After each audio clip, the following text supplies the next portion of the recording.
আমি আগে থেকে পাবদা মাছগুলোকে ভেজে নিয়েছি, কিছুটা সবজি নিয়েছি। সবজি বড়ি দিয়ে আজকে পাবদা মাছের ঝাল দেওয়া করব। সেই মাছ ভাজার তেলে পাঁচ ফোড়ন পেঁয়াজ দিয়ে আমি ভেজে নিলাম। দিয়ে সবজিগুলোকে আমি দিয়ে নাড়িয়ে নিলাম, লবণ দিয়ে দিলাম, হলুদ গুঁড়ো দিয়ে দিলাম, দিয়ে আবার একটু নাড়িয়ে নিলাম, দিয়ে নাড়িয়ে একটু ঢাকা দিয়ে দিলাম। দেখতে পাচ্ছ ঢাকা দিয়ে দিয়েছি, দেখলাম হয়ে গেছে। গুঁড়ো লঙ্কা 1 চামচ দিয়ে দিলাম, পেঁয়াজ বাটা, সাদা সর্ষের বাটা, জিরে বাটা দিয়ে আবার বেশ খানিকক্ষণ আমি কষিয়ে নিলাম। কষানো হয়ে এসছে, জল দিয়ে দিলাম। আমি তো এইভাবে রান্না করছি, তোমরা কিভাবে রান্না করো সেটা কমেন্টে জানিও বন্ধুরা।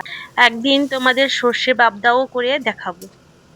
দেখতে পাচ্ছ জল দিয়ে দিয়েছি পরিমাণ মতো, ফুট চলে এসছে।